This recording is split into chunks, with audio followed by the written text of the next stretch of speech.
O nosso convidado de hoje, no Conversa Sem Curva, é um lutador histórico da causa dos direitos humanos. E a maior prova disso é que o Paulo Vanucchi acaba de ser eleito para o Comitê sobre Desaparecidos Forçados da Organização das Nações Unidas, com mandato até 2029. É uma importante conquista para o Brasil e reforça o compromisso do país com a defesa dos direitos humanos. Aliás, a história de vida do Vanucchi se confunde com a luta pela democracia no Brasil. Cientista político, jornalista, consultor político e sindical, ministro dos Direitos Humanos entre 2005 e 2010 e mais recentemente presidiu a TVT. Boa noite, Paulo Vanucchi. Seja muito bem-vindo à tua casa. Um grande Ernesto. Honrado em recebê-lo aqui e muito feliz com a tua eleição. E, bom, você já sabe que é o Conversa Sem Curva, então a nossa conversa é sempre reta. Eu já quero começar a te perguntar que tarefa, num momento tão difícil, nessa perspectiva, né, dos direitos humanos e essa tensão com a extrema-direita. Paulo, como é que você recebeu essa nova tarefa? Ernesto, bom, deixa antes de responder, retribuir toda essa elegância sua em me acolher aqui. Tem uma parábola da Bíblia do Bom Filho a Casa Volta, e é uma alegria estar de novo na TVT, que também é a história da minha vida, né? Lá das primeiras ideias de que chegou a hora do movimento sindical reivindicar uma televisão, um canal de comunicação, senão não há democracia. Então conseguimos esse tiquinho de avanço, que é ter um canal aberto. E também fui comentarista na TVT, depois tive função e agora faz 1 ano e meio que estou em outras trincheiras. Mas a TVT é uma dessas sagas, né? E o futuro dela está ligado ao futuro da democracia no Brasil. Quanto mais democracia, mais TVT teremos, e TVT que precisa de se multiplicar pelos estados, tudo isso, né? Depois também a alegria de estar com você, né? Porque eu te conheço indiretamente, assim, de ouvir falar de você quando você era uma criança pequena, e eu já era uma criança maior, de 20 anos, e estava lá na Rua Tutóia, preso, acompanhei todo o episódio, né? Da tortura, prisão, morte de muita gente, incluindo seu pai, Devanir José de Carvalho, que era líder de um grupo da resistência armada, Movimento Revolucionário de Tiradentes, e acompanhei também a sua trajetória cultural, artística, em Diadema, né? O período que você, cantor, né? Grande artista, usava o nome Ernesto Guevara, agora Ernesto Dom.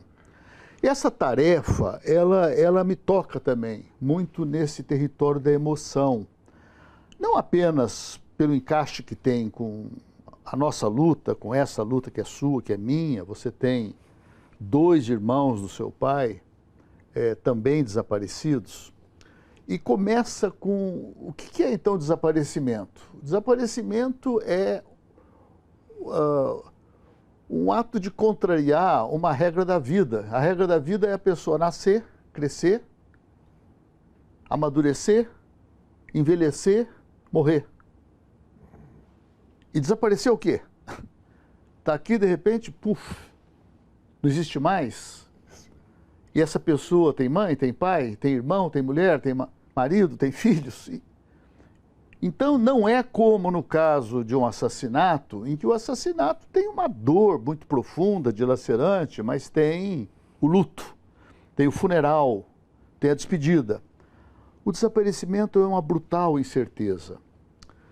Ernesto, eu quero contar aqui pela milésima vez uma das coisas mais fortes do período que eu fui ministro do presidente Lula. No encontro com familiares de desaparecidos, mortos sob torturas, das vítimas da tortura, a mãe de Frederico Eduardo Mair, catarinense, estudante no Rio de Janeiro, movimento estudantil, a repressão contra o movimento estudantil, a impossibilidade de fazer qualquer manifestação democrática, porque cavalaria vinha, matou Edson Luiz Lima Souto janeiro de 68, e em dezembro o ato 5 que falou, ó, agora é ditadura para valer, não tem mais conversa. Então uma geração inteira foi para a resistência. A que podia ser feita era clandestina. Algumas pessoas conseguiram ainda continuar em alguns espaços da igreja, de um pedacinho do MDB, OAB, e muitos foram para a resistência armada. E Frederico Eduardo Mair, ligado à ALN de Marighella, depois um grupo que saiu da ALN, Molipo, Movimento de Libertação Popular, o mesmo de Zé Dirceu, ele foi preso e torturado até a morte aqui na Rua Tutó, em São Paulo, ou em um aparelho secreto que havia, sítio na Zona Sul, havia a Casa da Morte em Petrópolis. Bom, o que a mãe do Mair disse na reunião com o ministro que eu era? Ela, depois que eu soube do episódio, eu vim para São Paulo, eu fui para o Rio, conheci os amigos, visitei presídios, fui fazer faculdade de Direito, fui a Cuba para conhecer o lugar onde o meu filho morou. Eu sou capaz de dizer o dia que ele foi morto, quem prendeu, a última vez que ele foi visto, até sumirem com ele, né? Porque o corpo não foi apresentado, tudo isso. Não tem jeito. Toda vez que tem uma tempestade, uma janela bate, eu pulo da cama no meio da madrugada para dizer, é ele, é meu filho de volta. Então é uma tortura permanente o desaparecimento, né? Porque fica a incerteza, e se teve uma amnésia?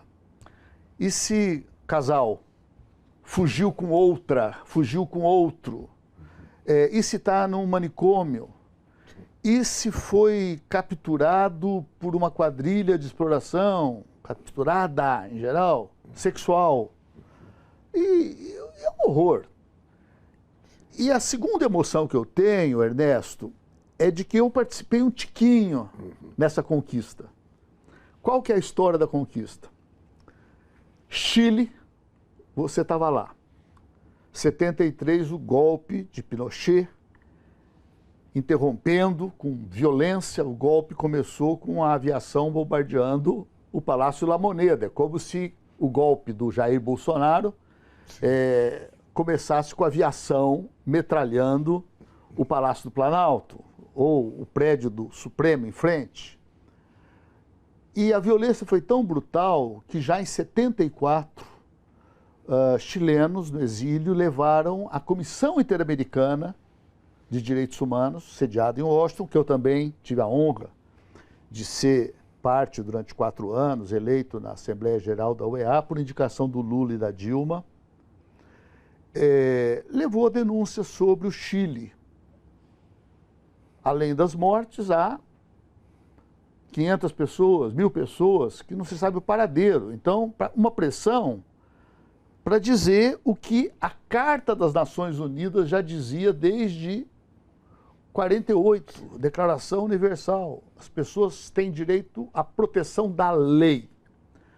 Foi preso, é comunista, mas ele tem que ser apresentado à autoridade judicial, ele tem direitos, ele tem que ser interrogado sem nenhuma violência física ou psicológica. Então, o desaparecido, de alguns milhares no Chile, na Argentina foram para muitos milhares. Se fala em 30 mil. E na OEA se começou a construir, em 94, finalmente aprovou uma convenção interamericana, com um esforço muito grande da Argentina e da França, que acolheu muitos argentinos e chilenos. E eu era ministro na época em que ela se encerrou, e o meu irmão, colega argentino, que já está morto, Eduardo Luiz Dualdi, um militante da resistência, ele se exilou na Espanha, e junto com o brasileiro Éric Nepomuceno, que era um jornalista, correspondente em Buenos Aires, ficaram anos na Espanha, viajando a Espanha inteira num fusquinha velho para denunciar a violência da ditadura argentina. Eduardo Dualdi me disse, Paulo, você tem de ir para Paris para a assinatura da convenção, porque a convenção é aprovada numa Assembleia Geral da ONU, sempre. Essa foi em dezembro, né, no último período de sessão, de 2006. E em 7 de fevereiro começava a assinatura. Eu falei, eu não posso ir, eu tenho agenda. Você tem de ir, não tem papo. Então eu fiz essa loucura, um pecado, de ir a Paris, chegar às 2 da tarde, ir para o hotel, dormir e de manhã assinar e pegar o avião de volta para o Brasil, para Brasília. Mas eu fui com uma carta lacrada em cerâmica, aquela coisa da Idade Média, sim, que era o presidente Lula me autorizando a assinar em nome do Brasil. A França foi o primeiro a assinar, a Argentina, o chanceler, os 2 chanceleres, e eu lá, dos direitos humanos, assinei pelo Brasil. Bom, e ela entrou em vigor em 2010. E essas convenções da ONU, a ONU tem 9 convenções de direitos humanos, entre os 50, 200 tratados que ela tem, de comércio, de energia nuclear, de controles das guerras, né, acordos de Genebra, contra o genocídio, mas 9 são sobre direitos humanos. Tem 2 tratados de 66, direitos civis e políticos, direitos econômicos, sociais e culturais. A Guerra Fria fez que o Ocidente gostasse mais do primeiro, que são os direitos de liberdade. Sim. E menos dos direitos de igualdade. Né? Quer dizer, comida, né? Fome, acesso, né? Terra, alimentos, né? Luta sindical, o trabalho. Né? Bom, e depois desses 2 tratados, a primeira convenção foi contra o racismo. O Brasil aderiu ainda na ditadura pelo interesse de comércio com a África. A África exigia. Então, quer comprar petróleo de Angola? Assina aqui. Vai lá e assina tal. Direitos da mulher, criança e adolescente, pessoas com deficiência, trabalhadores migrantes e suas famílias, desaparecimentos forçados, né, e tortura, e um subcomitê específico também da tortura. Então tem assim, mais ou menos isso aí, eu devo estar esquecendo de alguma, 9, e essa é a caçula. Entrou em vigor em 2010. Cada convenção diz, entrará em vigor quando 20 países tiverem assinado, 30 países, 40 países. Os países assinam, mas precisa de ratificar. Então é o processo legislativo. A malandragem norte-americana é assinar tudo e o Congresso nunca ratifica. Então os Estados Unidos não submetem a nenhum tratado. Então mesmo na administração, Bill Clinton, né, Jimmy Carter, Barack Obama, os direitos humanos vão lá e pressionam e falam, olha, eu, por mim... Eu já tinha assinado. Nós assinamos, mas o legislativo. E também não bota a sua máquina para pressionar. Então, assim, é essa a situação. Esse comitê ele tem 10 membros, a cada 2 anos renova 5. Dessa vez foi uma eleição pouco disputada, porque a ONU vive uma crise importantíssima e, para quem tem me entrevistado esses dias, eu faço uma pregação, dizer o seguinte, olha, a guerra da Ucrânia, a guerra, o massacre, o genocídio de Gaza, agora Irã versus Trump, Israel, são situações que todo mundo acha que a ONU é inútil, não serve para nada. Sim. Isso é um gravíssimo engano. O Jamil Chad é o jornalista brasileiro que deve ser o maior especialista brasileiro em ONU. Ele lembra que tem 8 milhões de pessoas que são alimentadas diariamente. A ONU tem 10 comitês de direitos humanos, tem as COP, que é o único recurso que existe para a humanidade tentar constranger governos. Você não pode sair matando e desaparecendo, você não pode fazer isso com crianças, você não pode fazer isso com LGBT. O racismo tem que ser condenado. Organização das Nações Unidas. Pronto, é isso. Organização das Nações Unidas. Exatamente. Claro, ela foi criada no final de uma guerra e ela nasceu em 45 com a carta da ONU, diz assim, objetivos paz, segurança então muito armamento para todo mundo, e desenvolvimento. Ninguém discutiu muito desenvolvimento. Mas tem o PNUD, Programa das Nações Unidas de Desenvolvimento, tem Unicef, Educação, Ciência e Cultura, tem a FAO, que é Agricultura e Alimentação, a Organização Internacional do Trabalho, OIT, direitos sindicais. Algumas já existiam antes da ONU e foram incorporadas em 45. Agora, falta um programa. E o programa nasceu em 48. Declaração Universal dos Direitos Humanos. Qual é o programa? Livres e iguais em dignidade e direito nascem todos os seres humanos. A grande pensadora, filósofa, Hannah Arendt, que na juventude foi uma pessoa de esquerda lá, da Liga Espartaquista da Alemanha, ela fala, esse artigo 1º da Declaração Universal não é verdade em nenhum país do planeta. As pessoas nascem presas e nascem desiguais. Mas é um programa, primeira vez que, reunida como pretensas Nações Unidas, pretensas comunidade das nações, todo mundo armado até os dentes, inclusive com bomba nuclear, mas estamos aqui unidos, né?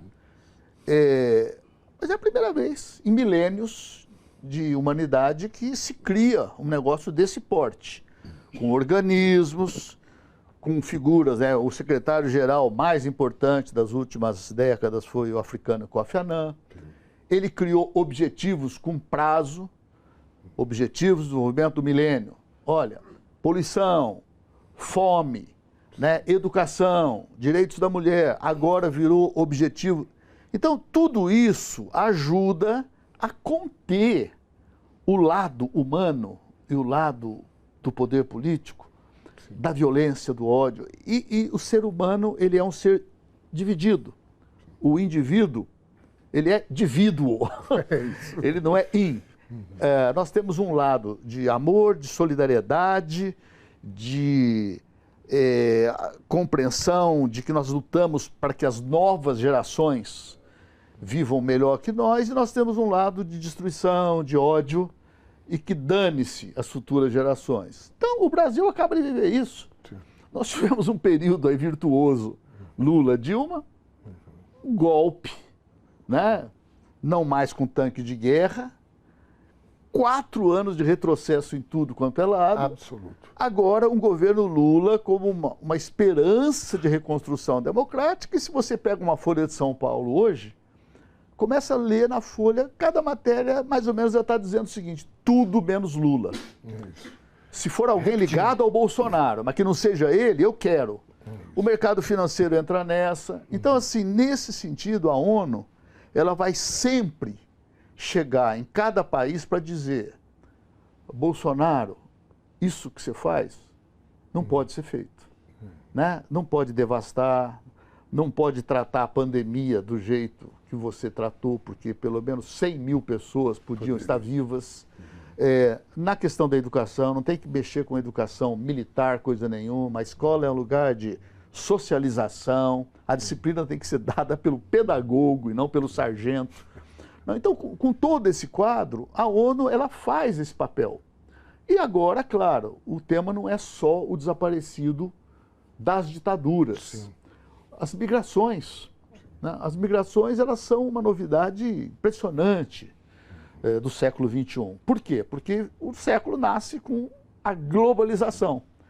Tem até uma famosa palestra que eu assisti uma vez, estava acompanhando o Lula, aqui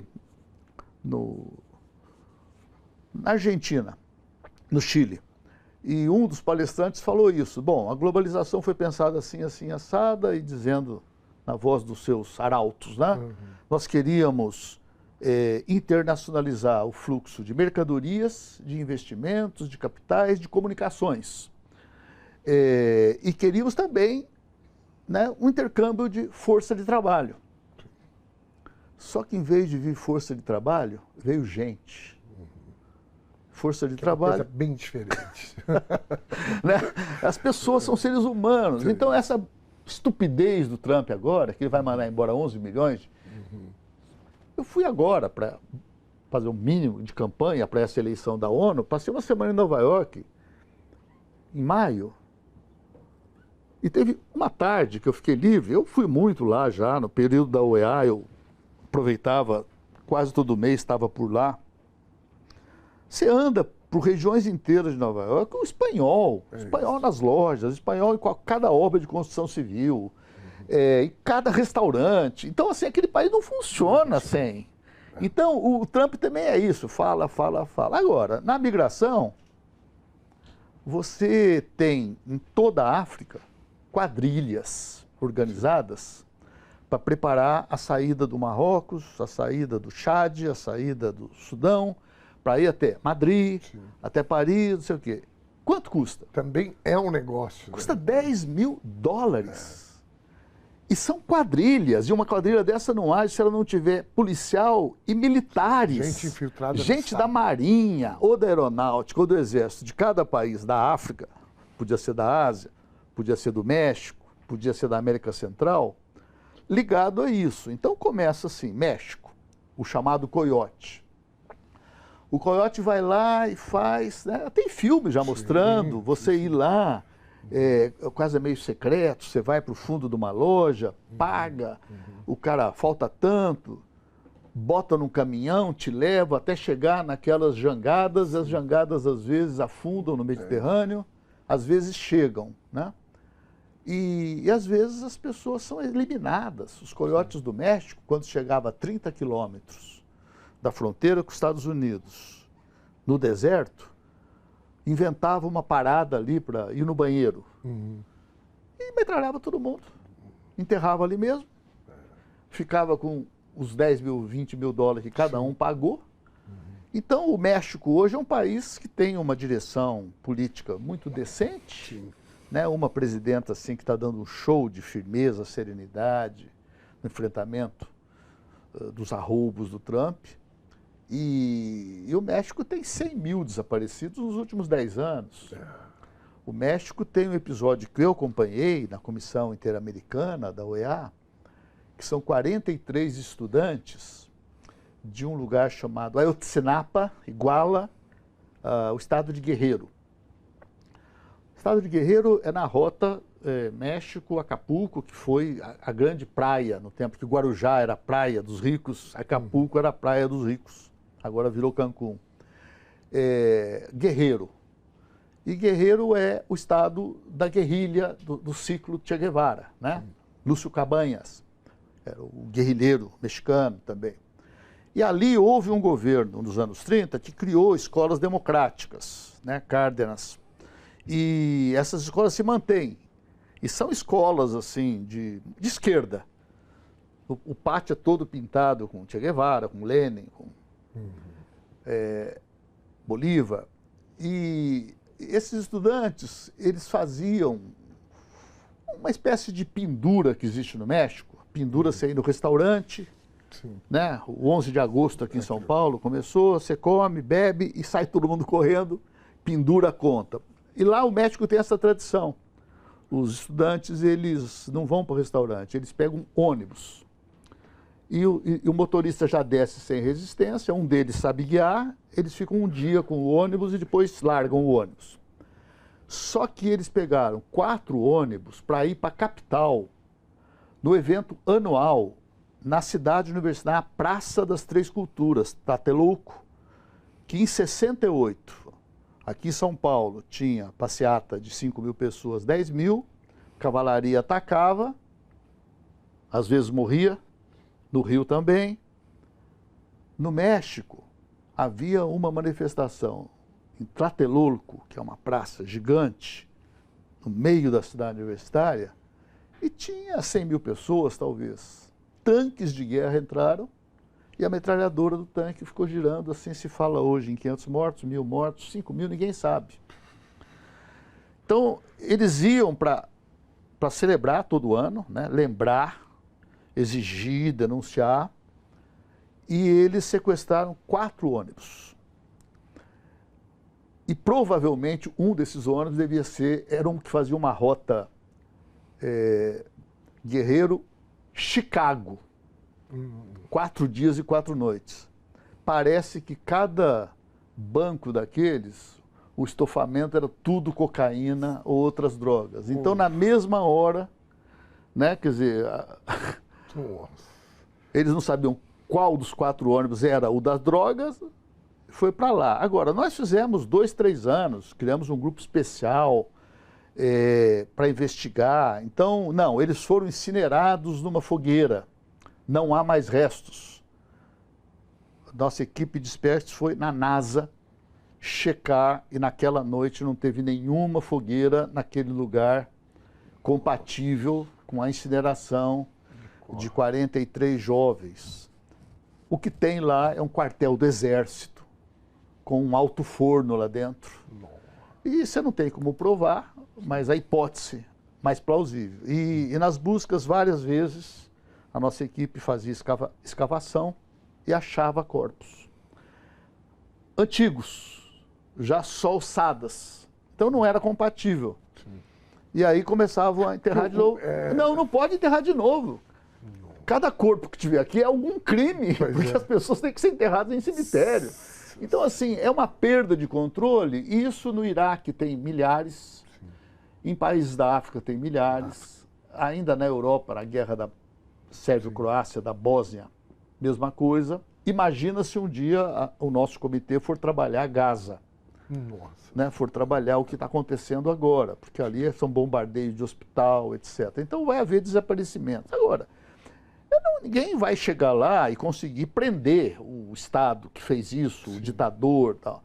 Mas você constrange, você denuncia, você faz um informe nas Nações Unidas todo ano e fala, olha, aqui, né, o país tal, este ano tem uma elevação preocupante dos desaparecimentos.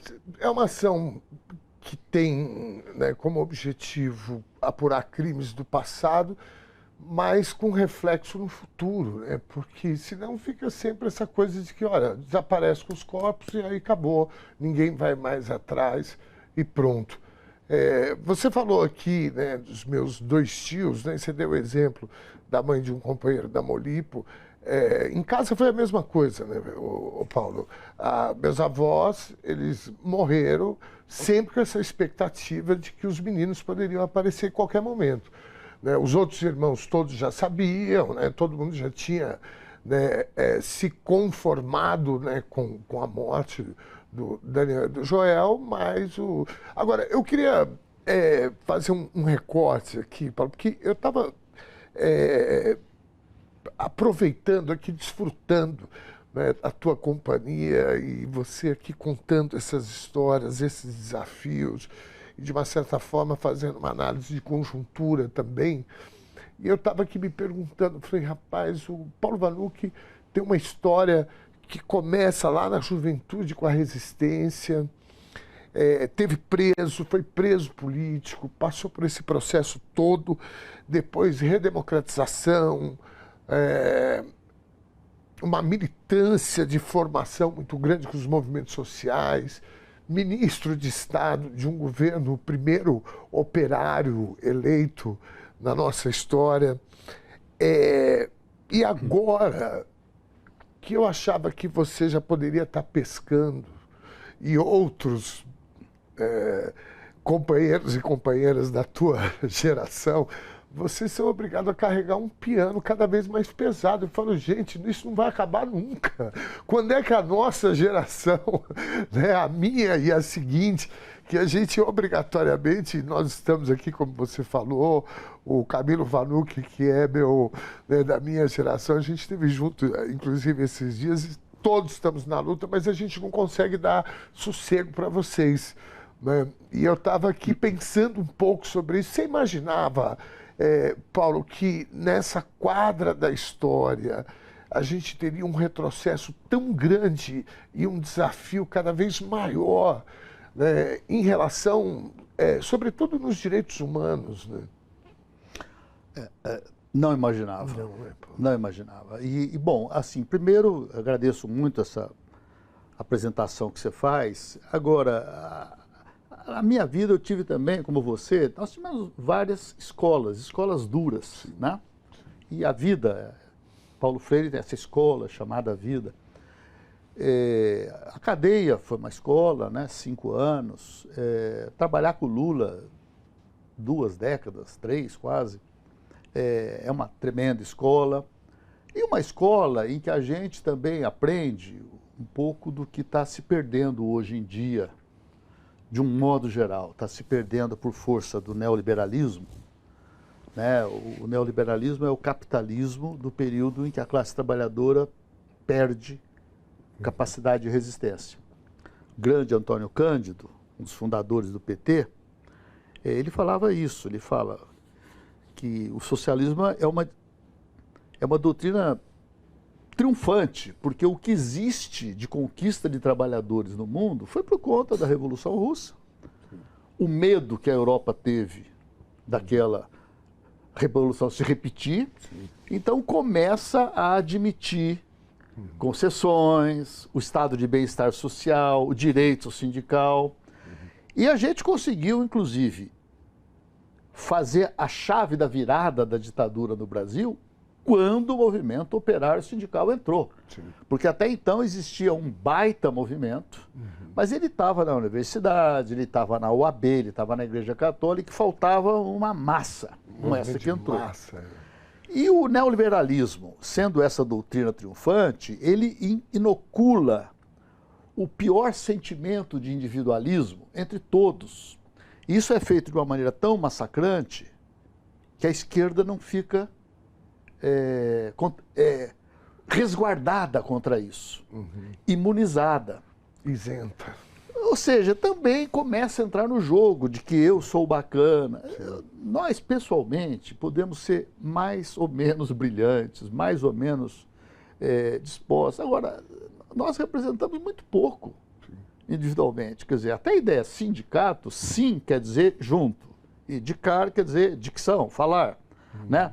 É isso. Juntos. A nossa força, né, e o Paulo Freire sintetiza, né, ou nos libertamos juntos, ou jamais nos libertaremos. Então, assim, essa compreensão da luta tem que ser coletiva, tem que ser do partido, do sindicato, do grupo. Ela precisa de recuperar energia, ela permanece viva, mas em pequenos movimentos. Sim. E se você for ver bem, dentro de partidos de esquerda, de sindicatos, já está forte também esse tipo de coisa. Bom, sim, claro, se a gente então aprende e reaprende a ter aquela força da Vila Euclides, aquela força do Vietnã, sim, que se tornou capaz de derrotar a maior potência militar da história da humanidade, expulsar de uma maneira até humilhante, em 1975, nós vamos ser capazes de reverter esse processo. Não sei quanto tempo vai demorar. A força dos palestinos, né? A força dos palestinos, da resistência, e claro, só que ali nos palestinos existe uma situação brutalmente desequilibrada. Sim. Porque na Guerra do Vietnã, pela distância geográfica, o apoio da União Soviética, da China, em armamentos, em suprimento, etc. tal, garantiu o que não existe, porque... Mas eu digo no aspecto da não rendição. Da não rendição, claro, da não rendição, mas assim, que não garante contra o extermínio, porque sim, o extermínio, o genocídio, o extermínio, ele está já verbalizado na forma de que eu vou transformar aquilo numa Riviera Francesa. Sim. Vai ser o território, né, ali perto, tem Mar Vermelho. Mar Vermelho, não sei se todo mundo sabe, mas é um dos paraísos do mergulho de bacana, de gente rica. O Trump chegou a mostrar uma maquete. Uma maquete. Então, assim, quando você me pergunta se a gente estava... Se eu imaginava isso, eu não imaginava. Porque a nossa história, no meu caso, né, e de muitos de nós, o cristianismo. Eu tinha 13 anos quando houve o golpe de 64, ia fazer 14. A ideia da esperança que nascia, assim, a fome no Nordeste, reforma agrária, reformas de base, né? Depois toda a ideia da democracia e depois direitos humanos. É um otimismo histórico, sim, absoluto. Então agora, com 75 anos, eu sou obrigado a reconhecer que o ser humano é esse ser capaz. Todos os sacrifícios do martírio, inclusive, seu pai, né, morto, Alexandre, meu primo, morto sob tortura, para não dar o nome dos seus companheiros, para não dizer. Então, assim, um choque brutal. Tanta gente não conseguiu isso. Então, foi quebrado e as prisões iam em série. Esse ser humano também é capaz de torturar. Ele está ali do outro lado, não apenas de torturar, ele é capaz de violar sexualmente uma militante jovem que está ali pendurada no pau de arara, sabe assim? Então, o ser humano, eu acho que nós, o próprio Che, que foi um grande guia assim da minha juventude, os textos dele é do otimismo completo, né? O ser humano é uma argila que a gente vai moldar. Tá bom, vamos manter essa aposta a gente nunca pode abandonar, mas não vai ser em tão pouco tempo. Vai precisar de... Então, o PT, por exemplo, que avançou muito pouco sobre socialismo nas suas formulações, eu gosto muito de uma das poucas formulações que tem lá nas origens. É assim, o socialismo que queremos construir não é o socialismo do homem novo e da mulher nova, desprovidos de egoísmo, que nós não sabemos quando será construído. O homem novo, o socialismo que o PT defende é o socialismo feito de homens reais, mulheres reais, com as suas virtudes e os seus defeitos. Então, é complicado, porque aí não é mais aquela coisa da vanguarda que nós acreditávamos tanto, e hoje, essa figura da vanguarda, aquela pessoa capaz dos sacrifícios mais heróicos e tal, ela vai existir numa proporção sempre muito pequena. Vai ser 1% do contingente, vai ser 10%. Mas vai ter um outro contingente enorme que tem que estar na luta, porque se não tiver, a luta não vai ser vitoriosa, e que está querendo lutar, mas não está querendo morrer na luta, ele está querendo ter o namoro. Ou às vezes não perder seus privilégios também. Também, alguns privilégios. Então, assim, nesse sentido, o nosso otimismo levava a uma certeza de que as novas gerações certamente viverão melhor do que a nossa. Eu entro agora. Por que eu, com 75 anos, disse, pô, primeiro porque a medicina está prolongando muito. Nós temos aí o nosso a grande inspiração no Lula, que gosta de fazer as piadinhas dele sobre 30 anos, né? Tesão de não sei quantos, etc. Tal. Bom, muito bem. Então, assim, eu agora, quando estive em Nova York, nas Nações Unidas, eu ia fazer reuniões bilaterais, né? Umas 10, 15 reuniões para me apresentar. Mas aí teve uma sorte que a ex-chanceler alemã, que terminou o mandato agora, a ministra das Relações Exteriores, a chanceler lá é o primeiro-ministro, ela é candidata única a presidente da próxima Assembleia Geral da ONU, que começa em setembro, sempre com o Brasil. O primeiro discurso é do Brasil, é do Lula. E ela, candidata única, mas ela exigiu e pressionou para uma reunião extraordinária do GRULAC, que é o Grupo de América Latina e Caribe. Então são todos os países aqui, toda a OEA, menos Canadá e Estados Unidos. Bom, então teve uma reunião do GRULAC e aí o nosso embaixador danese lá, o chefe da missão junto à ONU, que também é um velho amigo, ele então falou, não, se vai ter essa reunião, eu quero apresentar também o candidato brasileiro. E ele fez uma apresentação também, tipo dessa sua aí, me colocando lá em cima, e eu pude falar. E falei isso, de que essa convenção é a convenção da ONU com cheiro de América Latina, né? Uma construção que a América Latina criou para o mundo, né? Para a Ásia, para a África, para a Europa aproveitarem. E eu comecei dizendo, o que leva um homem de 75 anos? Tá bom, primeiro é isso, né? Eu acho assim que essa luta do direito à memória e à verdade,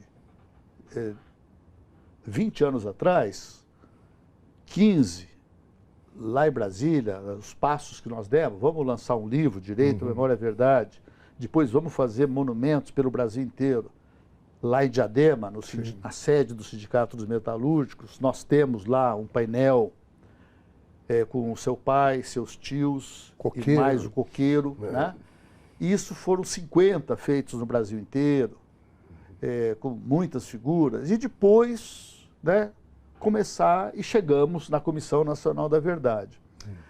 Então ali eu me desesperava, porque me dava a impressão de que com a nossa geração indo embora, e nós vamos embora, não, isso acabou.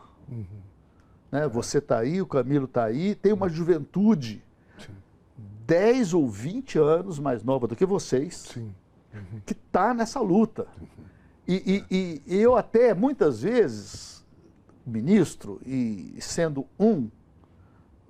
da equipe que fez essa luta lá no governo Lula, e toda luta vitoriosa só pode ser luta de equipe. Ninguém consegue nada sozinho. E foi uma equipe muito boa, muito importante. Rogério Sotile, Maurício Politi, a Vera Rota, um monte de gente. Suzana ajudou, Ivan Seixas ajudou. A gente hoje consegue ver uma meninada que não é filha, não é neto, não é parente. Que eu falava, não, claro que é fácil para a direita virar para mim, como a Veja fez. Esse cara está se vingando porque o primo foi morto, ele ficou 5 anos na cadeia, o irmão... Eu, durante um tempo, eu não podia falar. Porque você fala, não, você está defendendo a tua família, no teu caso. Você não tem lugar de fala. É isso. E a Dilma a mesma coisa. Sim, é igual. E agora não, né? Agora está entrando jovem. E eles vão entrar, portanto, com a visão mais isenta da história. Sim. E aí é importante, é a coisa mais importante que eu tenho para falar, Ernesto, toda vez que me chamarem para conversar sobre isso. Falei no Tutameia, falei lá no Brasil de Fato, vou falar em algumas entrevistas que estão marcadas. O Brasil, em 2025, ele está vivendo de novo uma oportunidade ímpar. Não de virar a mesa, porque, pelo contrário, para virar a mesa vai demorar muito ainda. A correlação de forças está muito desproporcional. Nós temos 100 pessoas no Legislativo contra 400. Então você faz um esforço danado para conseguir mais 100. Você entrega ministérios para gente que foi bolsonarista, inclusive. Então, de vez em quando consegue uma vitória eleitoral lá, parlamentar. De vez em quando não consegue. Então, está gerando uma situação em que eu acho que nós vamos vencer a eleição de 2026, mas vamos vencer a eleição pelo fator de desempate que é chamado Lula. Né? Porque, como foi em 22. Então, assim, o que é para pedir as orações de todos os que têm fé, no sentido de que a saúde dele vá bem, de que ele continue firme, porque também, assim, se ele fica fora da cena, mesmo as pessoas mais próximas dele, as indicadas por ele, como Fernando Haddad, como quem for, não vai ter a mesma chance que tem. E a burguesia está dizendo o seguinte, ó, eu quero Tarcísio, eu quero Tarcísio. O Tarcísio não tem nada a ver com o Bolsonaro. Né? Começar a construir essa farsa. E o Tarcísio também, ele não está mentindo. Ele está botando o Derrite, que é o secretário de segurança dele, para matar, para usar o modelo Bukele de El Salvador. Se eu matar muita gente, o eleitorado vai me eleger. Porque o ciclo é esse. Então, assim, eu acho que nós temos que levar, primeiro, essa história de, aos 75 anos, uma pessoa pode trabalhar mais 5, mais 10, aproveitando a experiência dessas escolas. A escola da cadeia, a escola de trabalhar no Lula, a escola de trabalhar nos sindicatos metalúrgicos, a história de estar na OEA, porque aí você vai levar. E quando eu vejo lá o currículo das pessoas, é interessante. Está entrando uma colega croata. Ela é uma médica especializada em DNA. Provavelmente ela não sabe nada do que é luta política, do que é esquerda-direita, do que é desaparecido, mas ela entende de DNA. Então, por esse canal, claro, porque a busca vai envolver sempre ossadas e tal.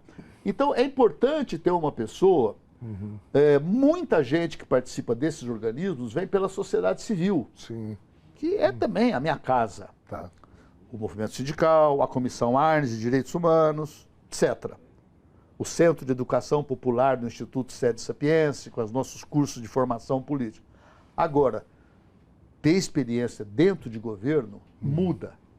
Porque quando você não está no governo, você não tem limite. Não tem limite orçamentário, não tem limite legal. Você pode fazer tudo. É rápido. Na hora que você chega lá e vê, olha, o problema é o seguinte, o Haddad vai ter que fazer um corte agora de contingenciamento. Então, o dinheiro que estava previsto. Mas você vai lá, você briga com o Haddad, mas o Haddad fala o seguinte, se não for feito esse contingenciamento, a inflação vai acontecer isso, o câmbio, não sei o que e tal. Então, é um jogo muito difícil. E uma coisa que eu vou ter condição de fazer é esse diálogo, de uma pessoa meio anfíbia, né? Sim. Sociedade E civil. isso é muito importante. Inclusive, eu sempre avalio eu sempre digo que o perfil bom mesmo para fazer política é o equilíbrio entre a técnica e a política, a ciência e a política. Às vezes você vê um perfil muito técnico, você fala, cara, isso não vai funcionar.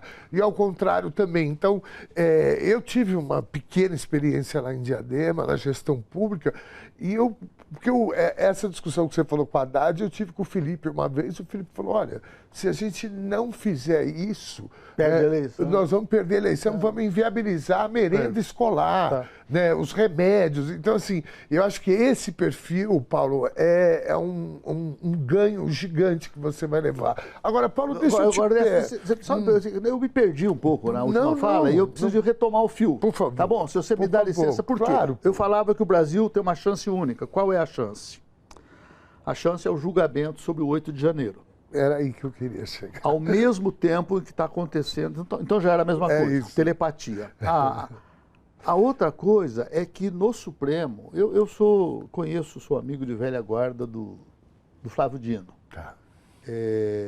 Eu fui fazer a campanha para ele, para governador, quando ele perdeu a eleição.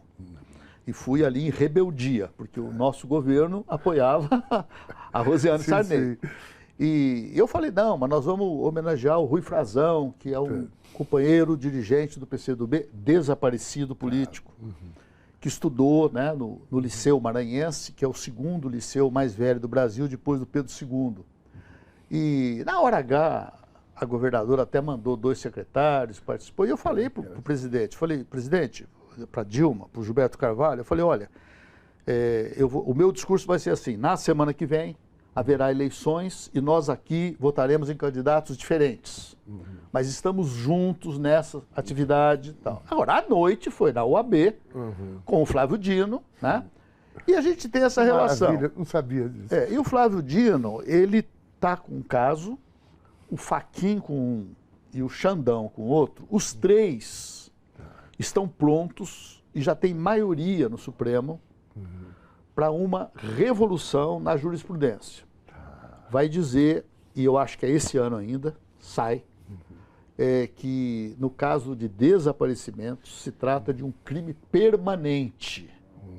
Então a lei de anistia de 79 não protege ninguém, porque em 80 o crime existiu, em 2025 está presente. Qual o crime? Ocultação de cadáver. Então, a maioria esmagadora já morreu, os torturadores. Sim. Que morram todos.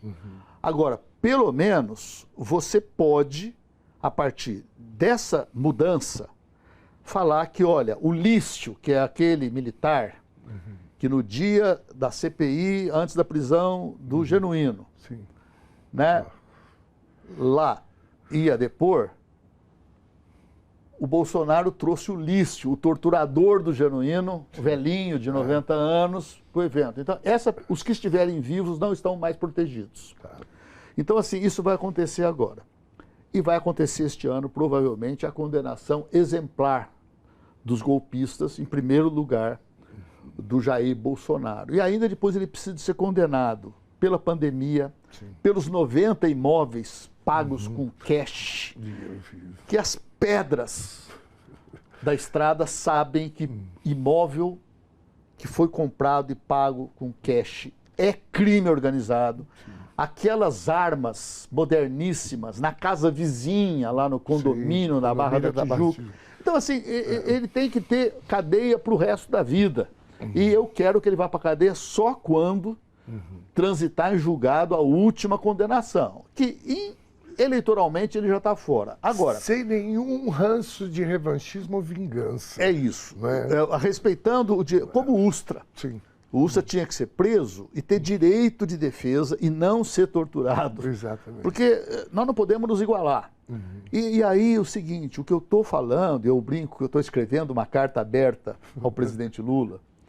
Numa entrevista por Chico Pinheiro já falei, em outras já falei, falo mais um pouco. Em cada entrevista dessa eu escrevo um parágrafo. Presidente Lula, ainda no seu mandato, nós precisamos de aprovar uma mudança no ensino militar. Porque agulhas negras vai produzir mais Bolsonaros, mais Helenos e mais Bragas e mais Vilas Boas e mais generais. Por quê? Porque quem senta lá tem a teoria do inimigo interno, o comunista.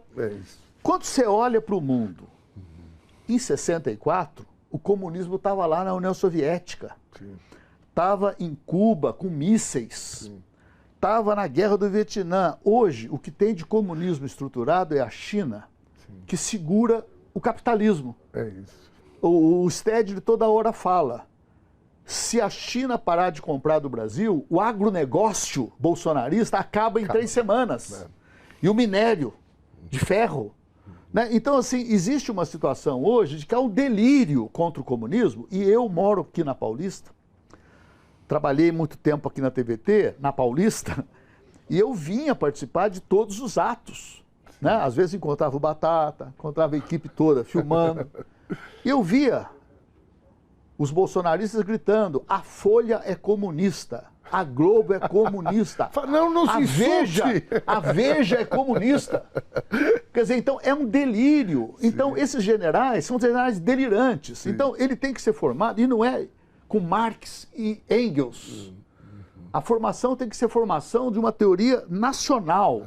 O que é a defesa nacional? A primeira defesa é que não pode ser um país de miseráveis, de pobres, de gente que não tem educação. Tem que ter educação do mais alto nível. E para a educação de mais alto nível, os generais têm que ser pessoas com uma formação constitucional e jurídica semelhante ao do advogado. Se não vem um Ives Gandra da vida, qualquer, um fascista da Opus Dei, que vai convencer os babacas de que a GLO permite anular eleições.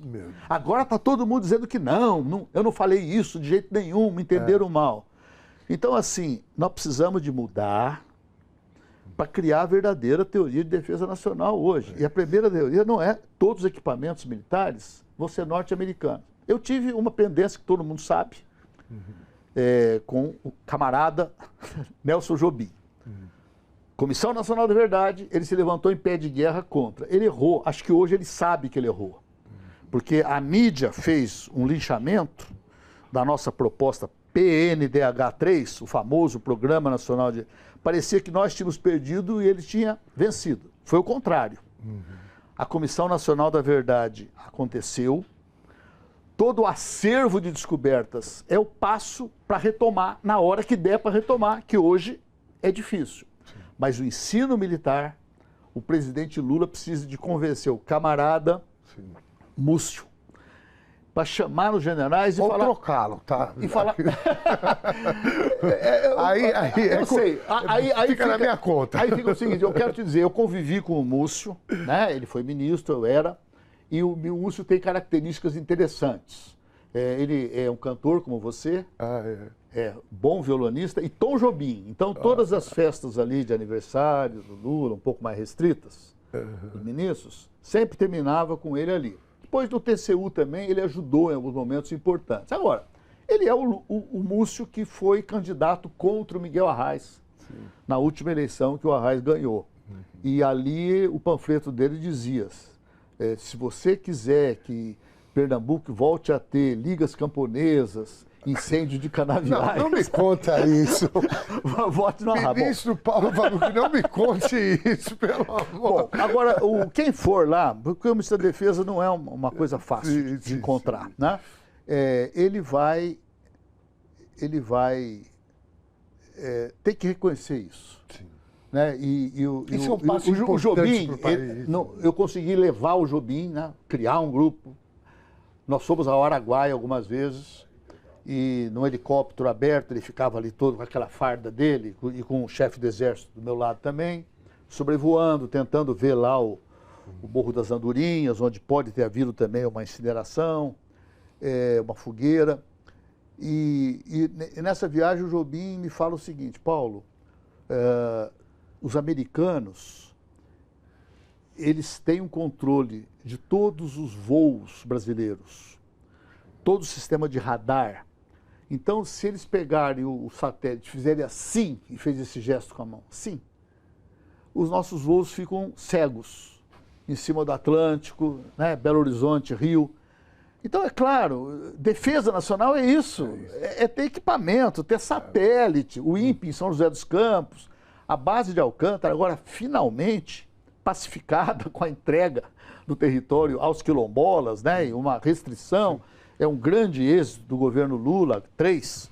Então, assim, a gente tem que fazer uma coisa em que ainda vai demorar, porque na hora que você mudar o ensino militar e eles aprenderem que existe pobreza, que existe desigualdade regional, que existe uma lacuna educacional, tecnológica, e que a Amazônia é o espaço mais cobiçado e não pode ser defendida do jeito que eles querem. Ela é nossa e os indígenas são espiões estrangeiros. É o contrário, é o que o Lula fala. Ela é nossa e nós queremos uma supervisão internacional. Exato. Porque ela é pulmão da humanidade. Se ela virar um Saara, esse planeta pode ir para caixa-prego. Agora, para esse monitoramento, vocês têm que trazer dinheiro que vocês acumularam, Sim. devastando as florestas da Europa, Exato. na África, onde vocês fizeram todo o terror, vocês acumularam esses trilhões que são necessários hoje. E a COP30 é um momento importante para isso. Então, eu só queria terminar essa coisa de que nós precisamos de aprovar. Porque aí vai demorar. Sim. 5 anos para os primeiros tenentes, capitães, começarem a sair com outra cabeça. Porque ainda bem que meia dúzia de generais do alto comando hesitaram, vacilaram, mas na hora H Sim. falaram não para o Bolsonaro. Viraram heróis. Sim. Agora, o Lula não tinha opção de formar um alto comando de não bolsonaristas, porque eram todos. Então ele pegou os menos, né? E fazer a O Henrique transição. Lott vai demorar para nascer outro, né? É isso. Por enquanto a gente tem o Pazuello, né? Quando eu vi um general do Exército chamado Eduardo Pazuello, que foi ministro da Saúde, eu falei, gente do céu. Paulo Vanucchi, querido, tempo de televisão é sempre curto, você sabe melhor do que eu. E com um convidado como você, eu passaria horas e horas aqui conversando. Eu também. E a gente tem, você tem uma agenda importante daqui a pouco, né? Então o nosso horário também já está estourando o teu horário. Eu vou respeitar o que a gente combinou então do horário. Vamos encerrando, quero te agradecer demais, foi uma aula. Eu que agradeço. Não só aqui para o teu amigo e admirador. E eu, como eu falei, eu queria muito que a geração de vocês pudesse descansar, porque isso significaria que a gente já estaria mais tranquilo, com o caminho mais, né, avançado. Mas, felizmente, a gente tem, né, à tua disposição, a tua força, a lucidez, e com outros companheiros que estão aqui. Você falou da minha apresentação, que você me conhece há muito tempo. Eu não tenho a mínima vocação para jogar confete em ninguém, pelo contrário, né? Então, eu tenho poucas pessoas que nesse campo da política, eu tenho uma admiração profunda. Alguns estiveram aqui esses dias, o Genuíno esteve aqui esses dias, o Frei Beto esteve aqui, e você Grandes companheiros. Faz parte desse grupo. A Luísa Erondina esteve aqui com a gente também, e você faz parte desse grupo que eu respeito muito, e por isso quero te agradecer e dizer que o Brasil conta muito com a tua geração, sobretudo com você agora nessa tarefa muito complicada, com esse mundo mais complicado ainda. Obrigado, João Paulo. Muito, muito obrigado. Só para dizer isso, te agradecer muito, agradecer toda a equipe da TVT, que também é uma das coisas que não saem do meu coração, pela importância que tem para esse tipo de trabalho. E sobre a idade, brincando, para terminar com piada, lembrar que o Brasil hoje está nas mãos do Lula, que é 5 anos mais velho do que eu. Eu sou de 50, ele é de 45. Então, vamos pelo menos aí uns 10 anos para a gente sair do lugar e deixar o espaço livre para subida maior de vocês desimpedida. Vocês têm que deixar a conjuntura melhor, porque vamos tentar. Muito obrigado, viu, Muito Paulo? obrigado.